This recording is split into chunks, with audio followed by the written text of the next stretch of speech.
Alright, hi everyone. We are going to be yapping today. I look not great. I'm just going to be honest with you guys.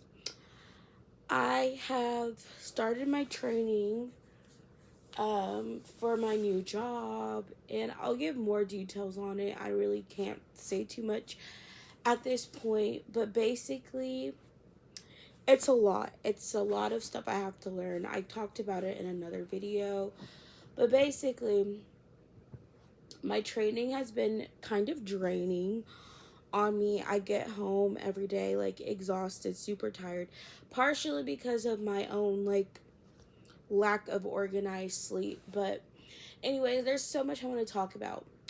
First, I don't know what to talk about first. Well, I'm going to talk about the light stuff first and then the deep stuff. I still have my 4th of July nails, by the way. Okay. So, I've made so many videos talking about cancel culture and why it's very toxic. And basically, I know, okay, I've made a couple of videos talking about Love Island, and I know, like, I feel like Love Island has been a big distractor for me, like, watching the show, and I feel like it's, like, distracting me from, like, things I need to be more focused on. And it's like I recognize that, but I still keep like find myself like looking up things and seeing what's happening and like trying to figure out. So I'm trying to break out of that, right? But there basically was situations that happened on this show where basically it was like it's cancel culture. Like the viewers are watching the show, they see the contestants, they dig into their social media past, they find something they don't like, and then they try to cancel the contestants on the show. So before the show even aired, there was people calling for contestants to be removed from the show. Basically like, oh, this person's a Trump supporter. This person said used a racial slur. This person did this. We don't like this. We don't want to watch them on our show. And so it's become this thing now where, and I feel like this is kind of like where the social media, internet industry is like, there's too much people can find at this point because, you know, all people had to see was the name, someone knows someone, find them, look in their past, find something problematic that that person did, and then demand that this person is canceled slash is not allowed to be on television. And it's like the perfection people demand, or like the level, how do I say this? It's like the world is quite frankly the most harsh, judgmental thing I've ever heard of. And people call Christians judgmental, right? But cancel culture is basically the societal judgment of people based off of opinions, perspective, views. And yes, there are some like morally lacking behaviors that people can display in their past that can be used against them, right? And I'm not talking about crimes. These are like social issues. These are social issues that people are demanding for someone to be canceled over. So basically, it's just like the level of perfection. It's like the criticism people receive on these television shows is so it's so nitpicky, it's so crazy. It's like in order to go on TV, you basically have to have a perfect background. Have never done this, have never done that. And I understand it's like yes, we want to support people who are decent people. But what people are elevating as what makes someone's decent or not is not necessarily objective. These are subjective perceptions of what someone believes is and isn't wrong. Now, when it comes to racism, you can't really defend, someone using a racial slur. And so basically, that is a big one.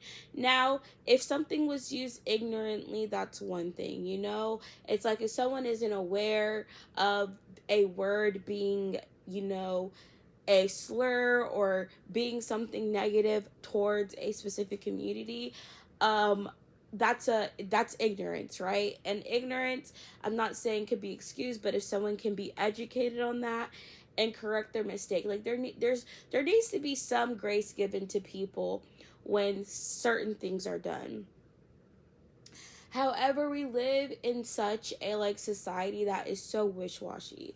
So basically, in the first week of the show being on, a girl, the contestant on the show, someone found a video of her using the N-word, and basically within the first 2 episodes, she was booted off the show because they're like, look, we don't stand for that, we don't support this, whatever. So the show set a precedent of, if you use racial slurs, you're getting off the show.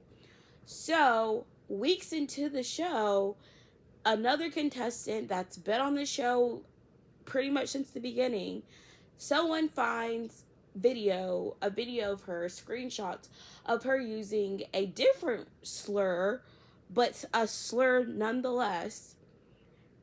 And now people are demanding that this person be canceled. Now, I'm not going to say this isn't a new thing. I feel like overall, and this is the point I want to make with this, 20 years ago, people could go on reality TV show with a plethora of things in the past. And, they might get canceled if they showed racism on the show, but they weren't necessarily booted off just for, having a past or having I don't know, a history. It's like the social contagion of it all is kind of crazy. But basically, it's like no one wants to support someone who's has or is displaying poor behavior traits. And at the end of the day, though, it's like there's also not a lot of grace or forgiveness given to these people. It's like people who fight so hard to cancel someone. I'm all for holding people accountable for their actions, because at the end of the day, we all are held accountable for our actions, for our mistakes. But cancel culture is toxic because you're not just holding that person accountable, you are putting people are sending death threats, people are doing going above and beyond. It's becomes we're just gonna hate this person for the rest of our lives because of this one mistake they made in the past. And that in my opinion is extremely toxic, because you're not giving people room to grow or better their understanding, and all you're doing is harboring negative feelings towards someone because of things they did in the past does not create a beneficial society. It's really just at some point, society is going to turn on every single person. They're going to find something that you did wrong in your past, because at the end of the day, nobody is perfect. Now you can say, well, I would never do that. Sure, you would never use a racial slur, and I, wouldn't do that either. But, I've called someone a name. Can someone cancel me because I called someone a name when I was angry and upset? It's just there's the level of scrutiny that we put people under is it leads to this extreme of you can't say anything. And then it's the political correctness that is controlling a lot of these thought pieces and think pieces. It's just it gets to a point where it's just I don't expect perfection from people. When people fail to be perfect, there should be some level of accountability, but there also should be a level of grace. And I feel like me saying this as a Christian is actually a biblical principle, because when Christians fail or when we fall into sin, the God doesn't throw us immediately in hell. He's not like, I hate you, you've messed up, you've gone too far, you'll never be able to see heaven again. He gives us so much grace and love, and when we ask for forgiveness, he forgives us. And so when people who've experienced this extreme hate and toxicity of the world, I feel like are the ones who are able to understand the gospel and appreciate it for what it is, because it's literally God giving grace to people who messed up, people who failed to be perfect, people who haven't met these extreme high standards that God sets forth in his word of perfection. They failed to be perfect. Yet God doesn't, throw the whole book at people. He doesn't cancel people. He literally creates a way for those people to be righteous again. He's like, look, you've fallen off the path. Here's the direction. I need you to follow this path instead.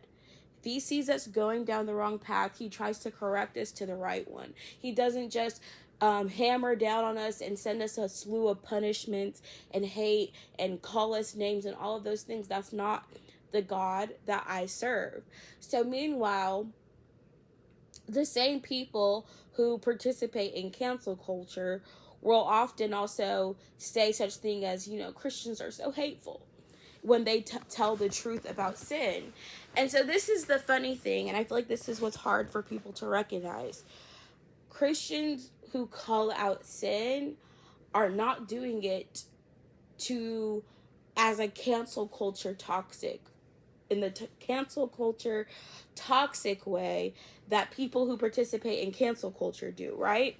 When someone is in cancel culture and someone's being like, oh, this person's a racist, this person's a bigot, this person's whatever, they're name calling and saying all of these horrible things about that person because they want they're coming from a place of hatred. At the end of the day, there's not any inkling of giving this person grace, love, forgiveness, or saying like, how can this person be better, how can we point this person in a direction to benefit them.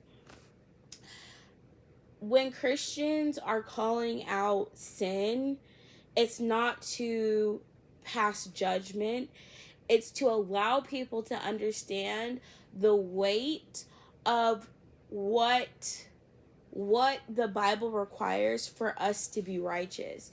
It's like, it's basically saying like, if you don't know something's wrong, you're not going to choose better, right? So it's like, if someone's racist because they don't know racism is wrong, which I get, and then at the end of the day you can be like, how does someone not know XYZ? People who live in very monolithic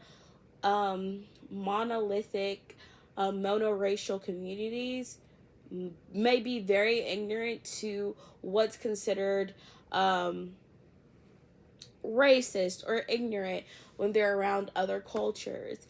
And ignorant people will say ignorant things if they're not aware of something being rude or this is disrespectful. So when someone points out to someone their ignorance, hey, this is wrong. Hey, you shouldn't say that.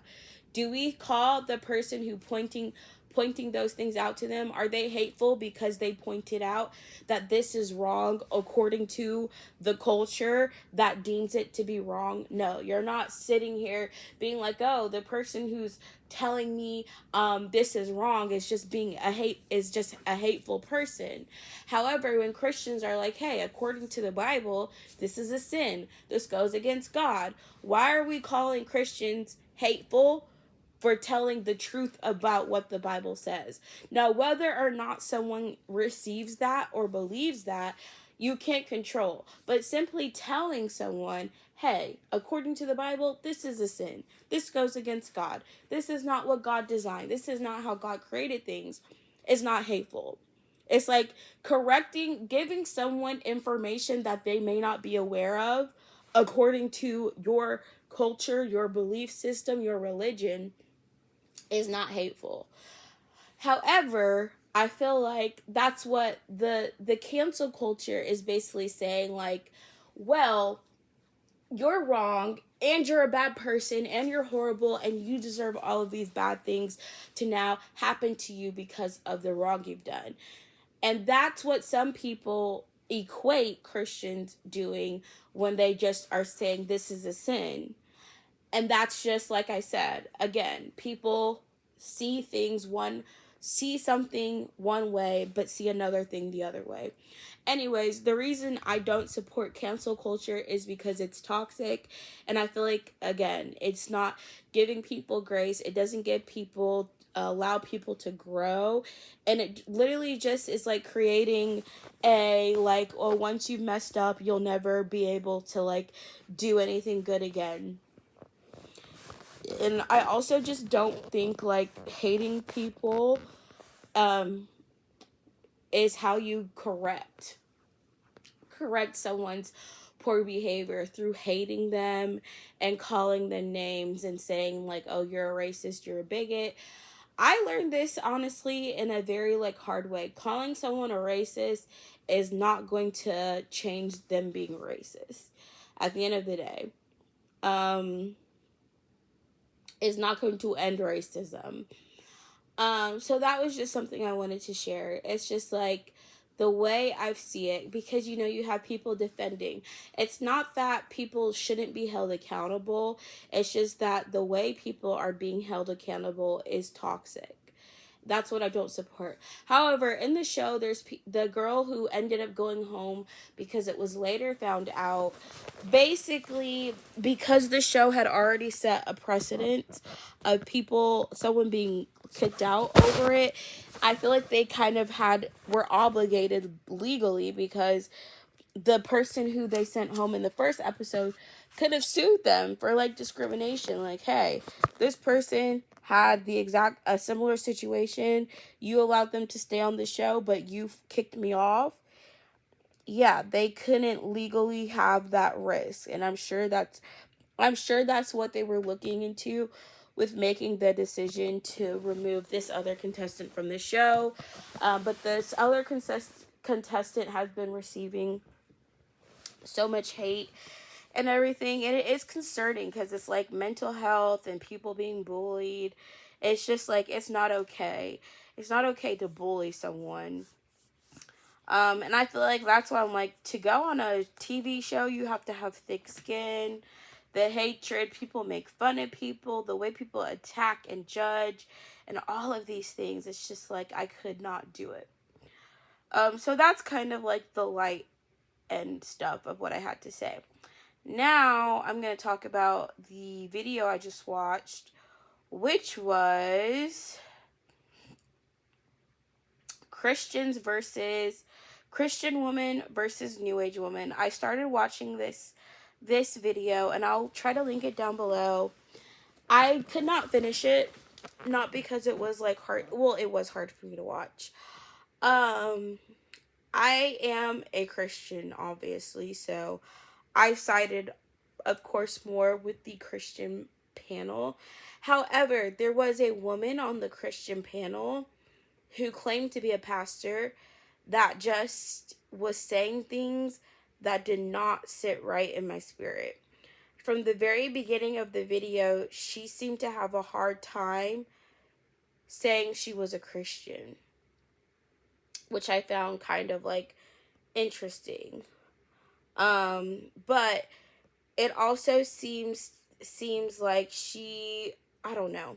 It was just like this person was a pastor and seemed to have the least understanding of the Bible compared to some of the other women on the panel.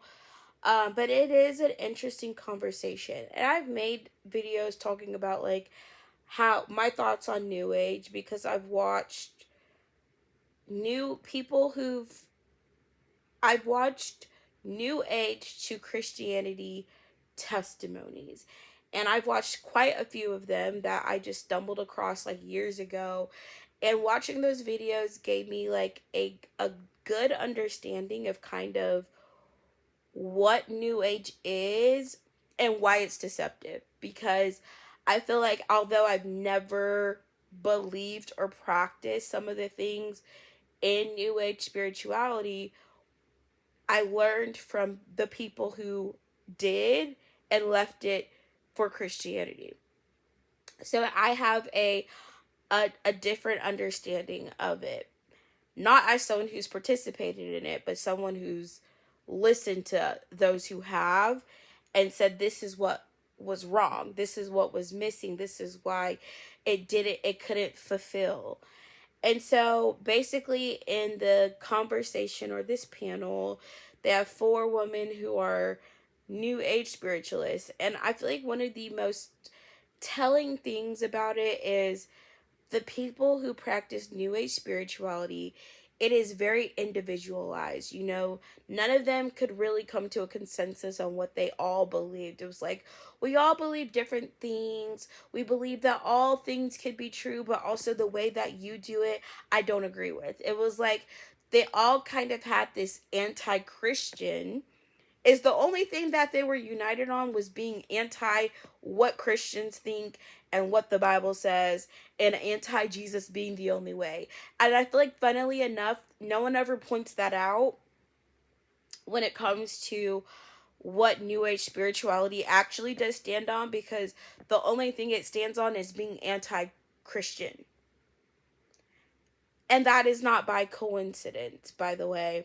The reason I say this is because everything that the Christian panel stated as being biblical truth, the New Agers had a problem with. It was like, we support all and we believe everything can be leading to God, and we don't reject that there's God, but we also don't agree with how what you claim God to be. And it's like, oh, Jesus is also my homie, but we don't like what you say is Jesus according to your beliefs. So it was almost like they pretend that they're accepting of all beliefs and their love and light and all those things, but they strongly reject Christianity, biblical truth, and Jesus being the only way. And it's because, like, well, I'm not going to say what it's because, but it's ironic. It's the irony of that is just like the only thing they agreed on was that they don't believe what Christians believe. It's like they're anti-Christ, anti-Christianity being the only way. That's the only consensus they really had, because they each had different views of what the universe is, what God is, about what prayer is, what manifestation is. Like, they couldn't agree on any strict practice, which it's like, okay, this is a belief system and it seems like it's all just subjective opinions, you know? There's not really a a a strict or concrete objective truth to believing New Age. It's just like, oh, whatever I feel, I create my own destiny, I manifest, I choose. And then when it came to like some of the people on the New Age side, I just couldn't listen to, not because of, well, I also couldn't listen to that one girl on the Christian side, or I had a hard time like listening to her. There was this girl in yellow, and you could tell she had a deep darkness on her, but claimed to be full of light and love. But she had a deep darkness. Like, I could feel it in my spirit watching her on the screen. It was like she was heavily into darkness and couldn't see it though. She couldn't see it for herself. But as a Christian just watching it, and she claimed how much light and love she had, but she equated the Bible to being about slavery and Africans, and oh, white people use the Bible to didn't want black people to know Jesus.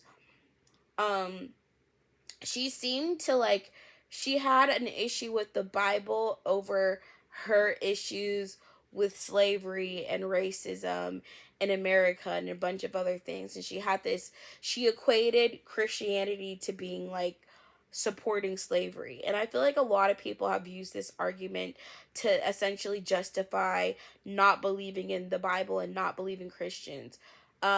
Ethiopia, countries also, there's so many African countries mentioned in the Bible throughout the Old Testament and New Testament. Like, it's not even, I don't know how you people misunderstand so much about the Bible because they're ignorant. They assume to know more about it having never read it because of what someone told them is in it than actually like reading it themselves.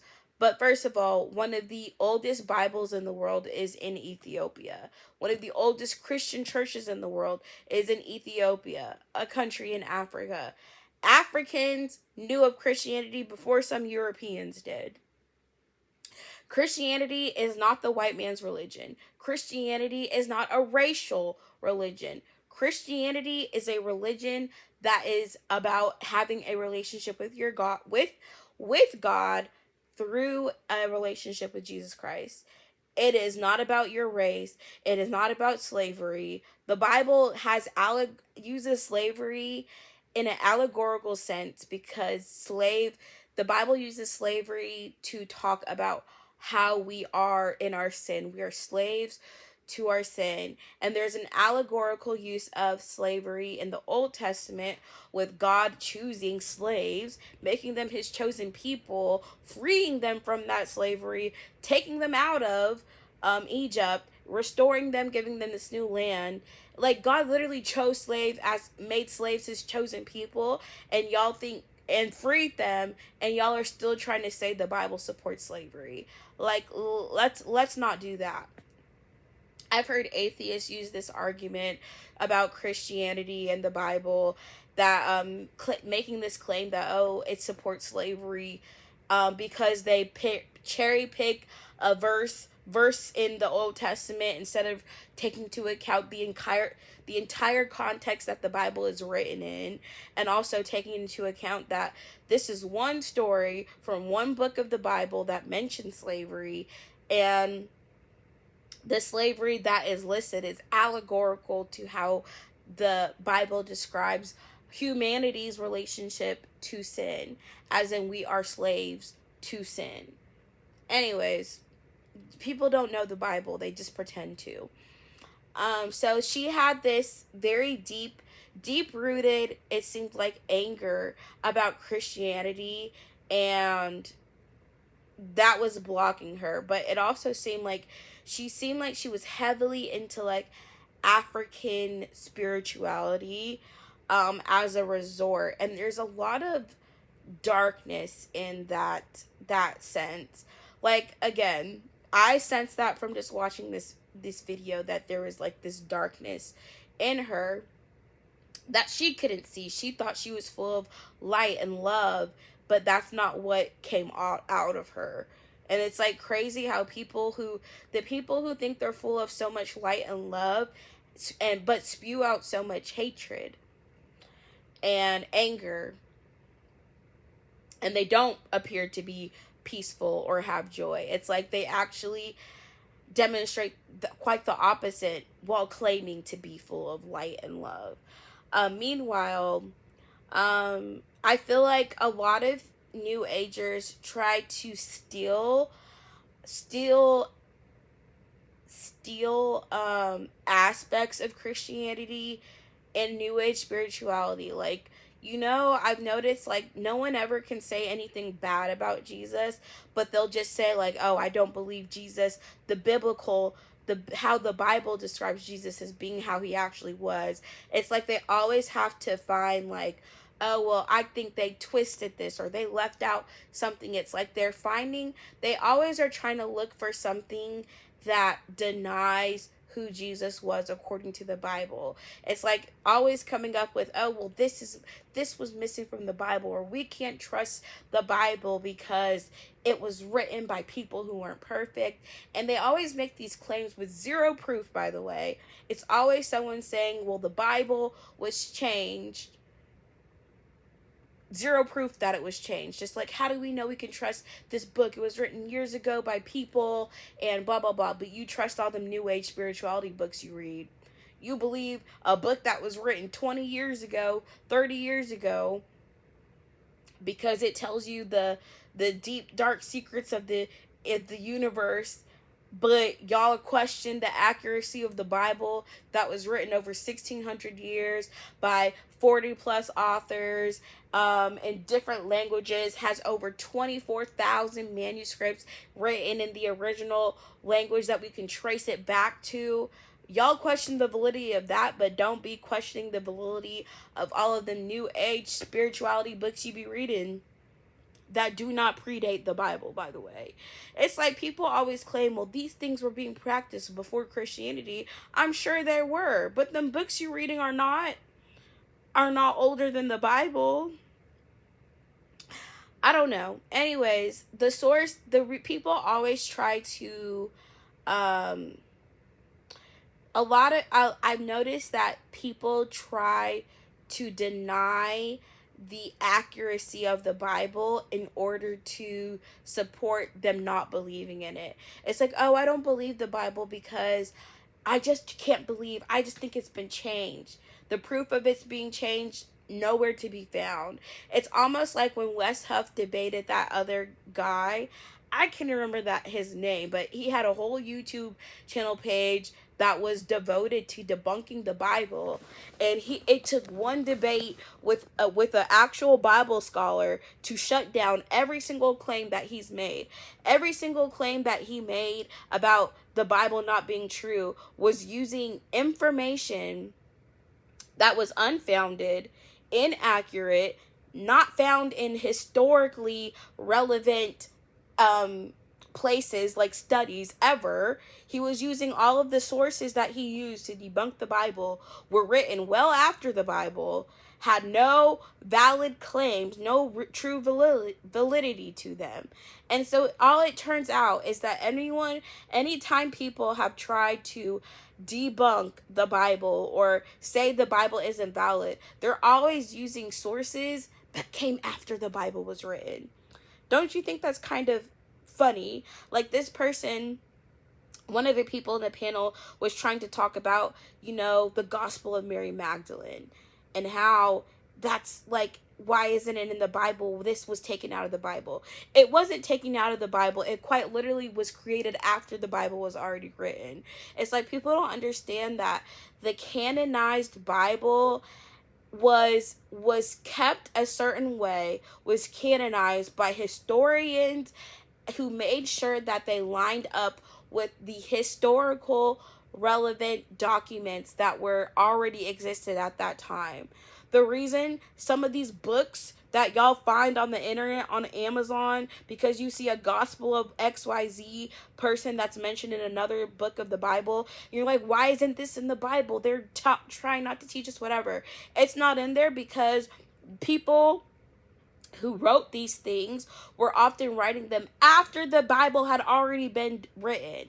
These books came after the Bible, not before. You're not finding something new. You're finding someone's attempt to create something and add to or take away from the Bible after it was already written. So it's just like people are so quick to believe the lies that they're being fed by other people about the Bible, that question the validity of the Bible, when by using things that they don't even know are where it's sourced from.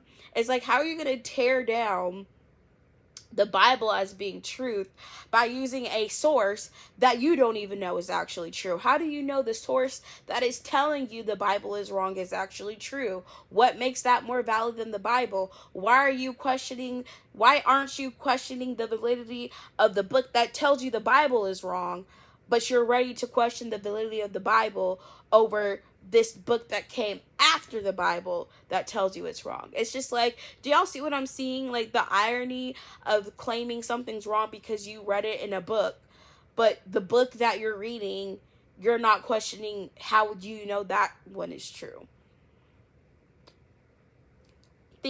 Thinks. I mean, doesn't it make you think? Anyways, So the debate was very like, I feel like there was one girl in particular that stood out on the Christian panel side. She was speaking so much biblical truth that I was just like, yes, she knows what she's talking about. And again, and there was someone, and you could tell like a lot of people on the New Age sides had grown up in Christianity but left it for whatever personal reasons. Like, obviously they're not all sharing, but they always will be like, oh, I grew up Catholic but now I'm this, or I grew up, I went to church as a child but now I'm this. And it's always like people think because they used to go to church as a young person that somehow means they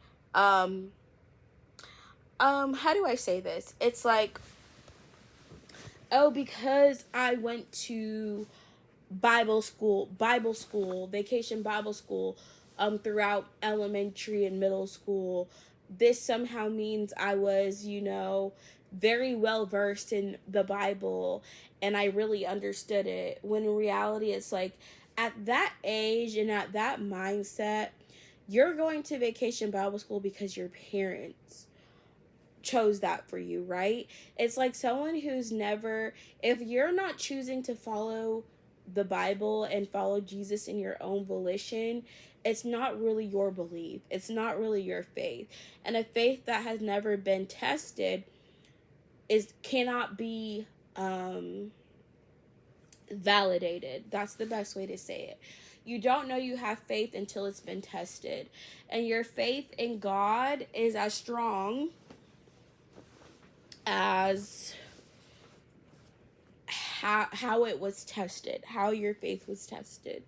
So anyways, I think like the people who have a background in Christianity, I feel like they often believe like that leave Christianity but had a background in it, often sometimes like to believe they somehow know more about it than they actually did.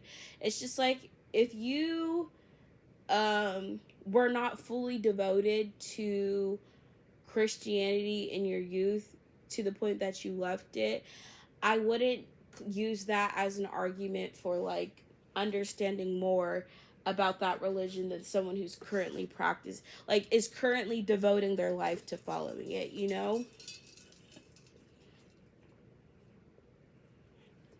um so anyways, what was the other thing in the debate?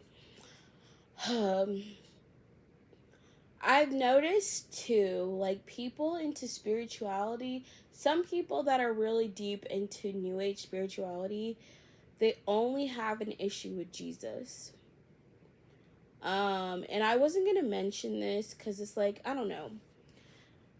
All I just know is that they'll have no problem talking about Buddha, no problem talking about African ancestry and all of these other things.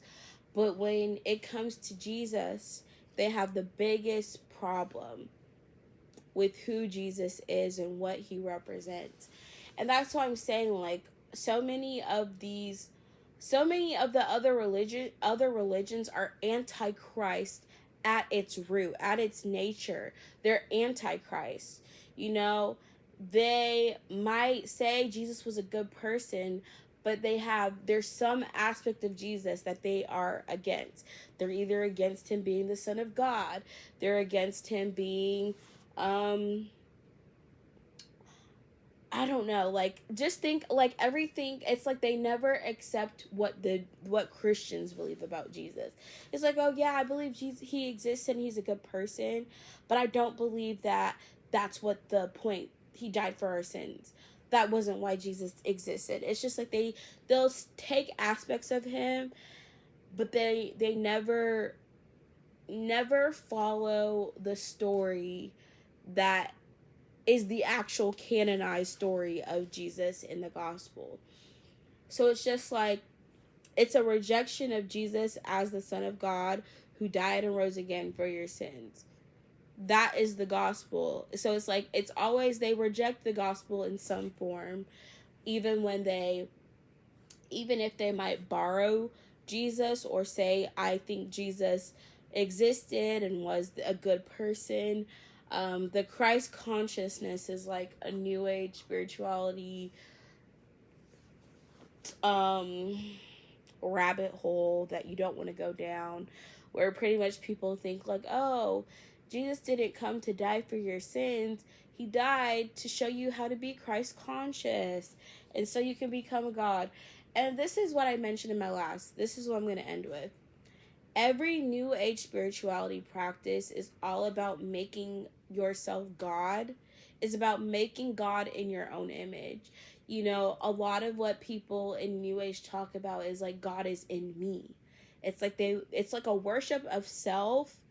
Um it's ultimately the root of new age. It's like seeing yourself as being your own God and making yourself you know, the center on your desires, what you want, your will over God's will. There's not any actual submission to something outside of yourself. You're always looking within yourself for the answers. And it's like if we could be our own God, um well, truthfully, we can't be our own God. And the girl in this video said it perfectly. She's like, if we could be our own God, she's like, we are aware that we can't be our own God because we didn't create the universe. We didn't create ourselves. We didn't create our minds. We didn't create our hearts. We didn't create our souls. We didn't create our own spirits. Yet some people believe that we are our own gods. Yet we have not created we haven't even created our own existence, but we believe we can be our own gods. And I feel like that's where the new age spirituality falls apart, because you have to worship something outside of yourself. But they keep thinking self worship will get them to that point, a point of, I don't know, enlightenment by going deeper and deeper into themselves. But it's just like, you can't get more knowledge of yourself when you aren't the creator of your reality. It's just like, if you don't believe there's something greater than you, how do I say this? Let me bring this back in because I'm getting a little bit out of it. Basically, as a Christian, I know God is greater than me. Like, I'm not worshiping myself when I worship God. I'm worshiping the creator of the universe, who created the stars, the moon, the sea, the ocean, the plants, the animals, like everything that we see, God created. Right? And that's why and I understand that he is greater than me. And I feel like in new age spirituality, there's this idea that you are your own God and God exists within you. And I said it before and I said it again. That's the same lie the devil told Eve in the garden. You can be like God if you eat this fruit. It's like the same trick is being done over and over again. The devil is always trying to convince someone that they can be their own God at their own demise, at their own downfall, basically.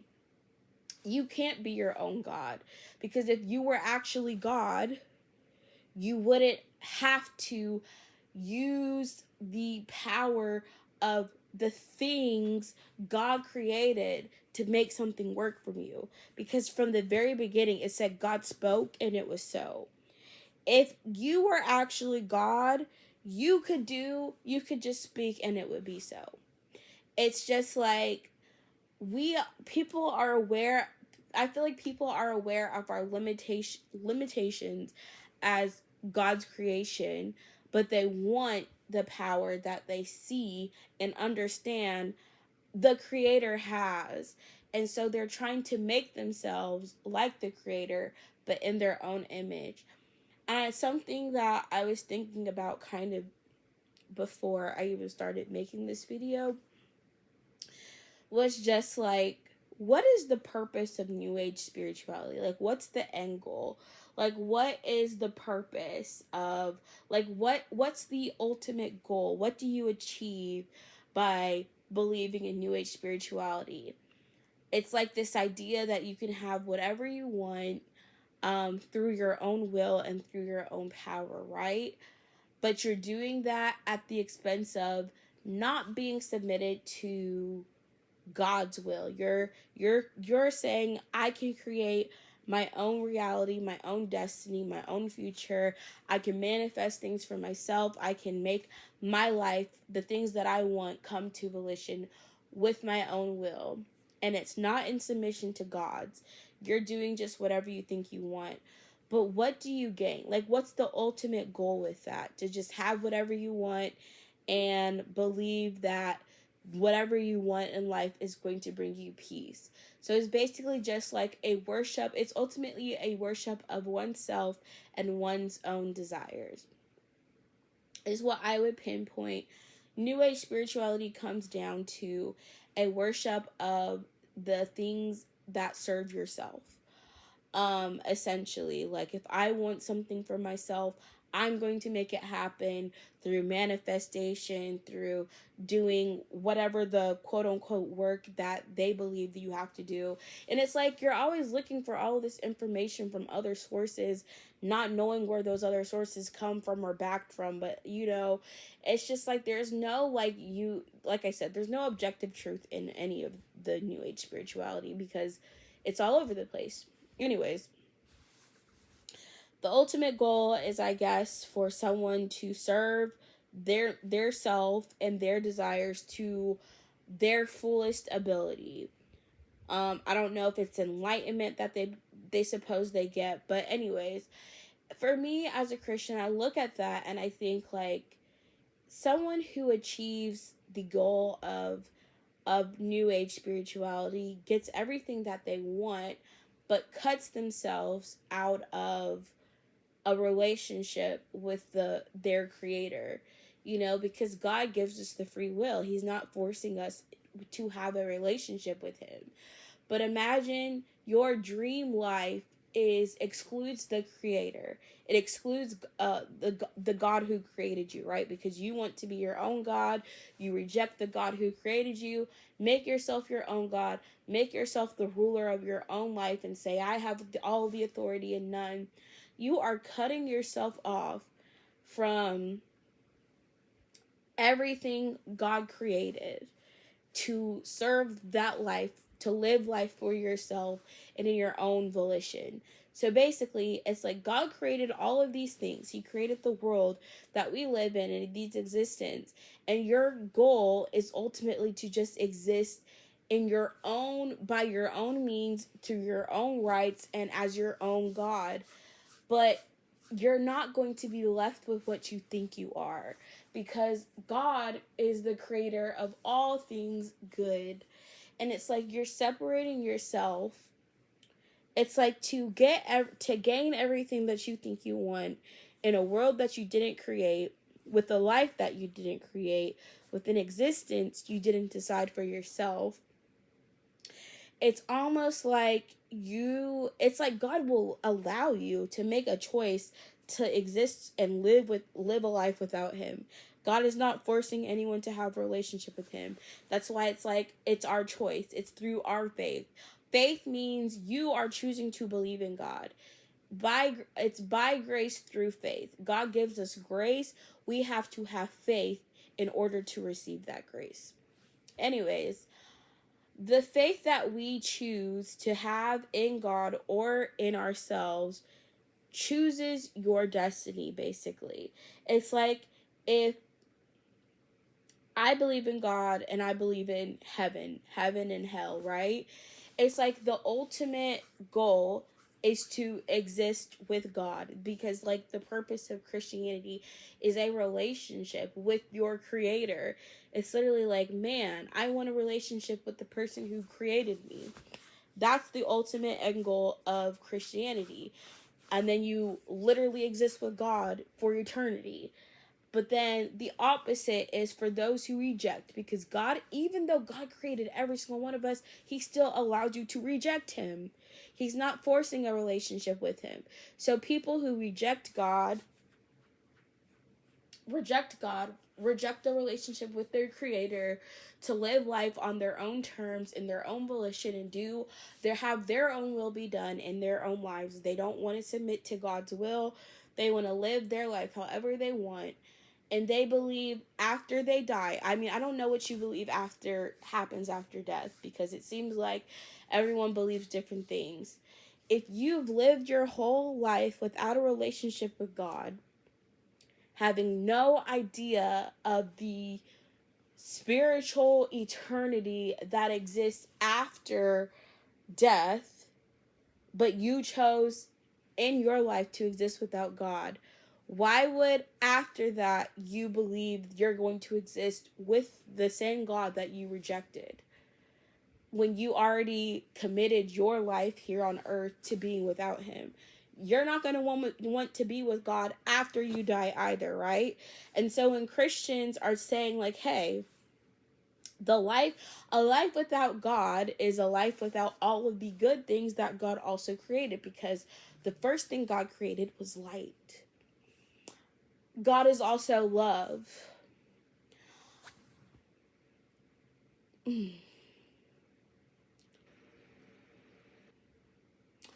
All of the good things we experience on earth are the things that God created.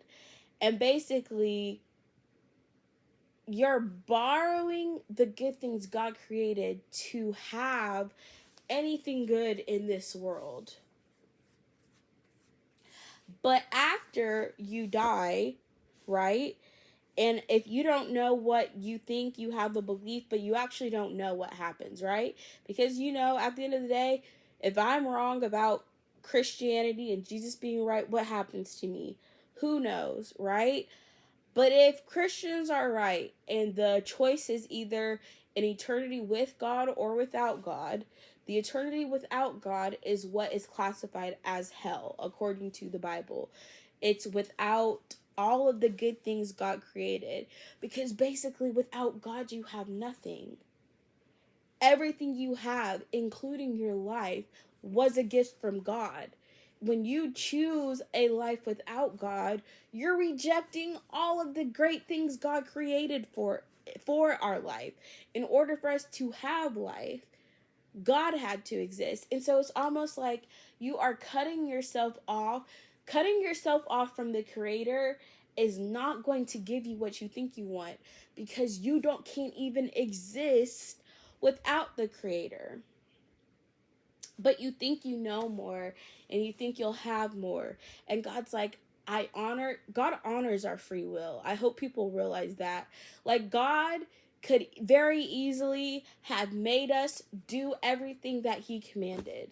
But God couldn't love us truly if we didn't have free will. So he limits his control over his creation by allowing us to freely choose a life with or without him. He doesn't force us to have a relationship with him. He makes a relationship with him available to all and anyone who wants one through Jesus Christ. However, you're allowed to reject it. You're allowed to say, I don't want anything to do with God, because he gave you the free will to do that. He says, I know that this is probably better for them, but I can't force myself on them. Because according to the Bible, love doesn't demand its own way. So anyways, your free will does allow you to reject God and live life however you want. But if you reject a relationship with your creator to live your life on your own terms and say, I don't want to submit to God's will. You don't want the things that the creator, the person who created you, wants for you. You want to do things your own way. And then you, inevitably choose an existence without the creator. You don't understand. I feel like people don't understand what they're choosing. But ultimately, God is going to honor your choice. So a life without the creator, an eternity without the creator, is not an eternity it's not the eternity you think you want. Because God's going to leave you with what you have. And what you actually have, anything you actually have, is God given. But when you're cut off from a relationship with the Creator because you chose to be without Him, and then you're left with what you actually have, you're left with, if God is everything good and you unattach yourself from God who is everything good, what are you left with? That's what I want people to think about. Like, what is there? What do you have without God? What good things exist without God? Like that's what I'm saying. Like, when everyone's talking about light and love, when you read the Bible, do you realize the first thing God creates is light? The light that you are even speaking out of, you speak about having, God created. You don't even have light without God creating light. And God spoke light into existence, by the way. Also, in the true biblical sense, God is light. God is light and God is love. So in heaven, God is the light of heaven. Like the actual light. Anything light, like all the light that exists is because God exists. But also love. We know what love is because God created it and loves us. So it's just like all of the good things people think they can have, it's like you don't even have those or have the foundation of what those things are without God. So it's just like, as a Christian, it's like I see and understand like why people believe doing the new age spirituality and they want that control. That's what it ultimate comes down to me, is like someone in new age spirituality wants to believe they have complete control over their own life and over their own destiny. And it's hard for them to give up that control, to worship or trust, and submit to God. They don't want to do that. They don't want to give up the control they feel they have. And so I feel like a lot of times people cling to that, to new age spirituality, because it gives them this sense that they have control and that they're in control of their own lives. In reality, it's just like, if you actually had control over your life, you wouldn't have to manifest. You wouldn't have to make things happen for yourself. If you actually had control, you would just have whatever you wanted whenever you wanted it. It's just like, even that is like it's not even the truth. Manifestation is not even true, because it's just like, if it was truly possible for you to have everything you wanted as soon as you wanted it, you wouldn't need to manifest it. It would just be so, because you had the control.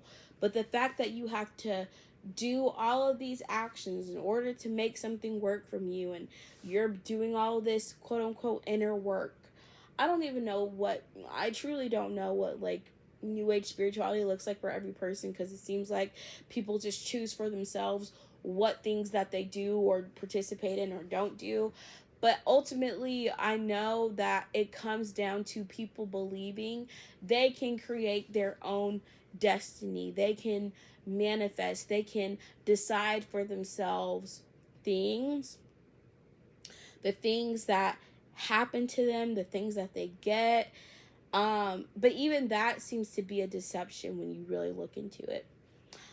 So yeah, that's all I'm gonna say. Like I said, I'm gonna link the video down. I did not watch the whole thing, but I just feel like, as a Christian, all I ultimately know is that it's like, you can either choose to have a relationship with God, or you can reject him. Those are the only actual options that exist, in my opinion. And there's only one God. That's also important, because if there's multiple gods, then it's not God. Like, I don't even know how I'll have to make a part 2 about that. But yeah, that's all.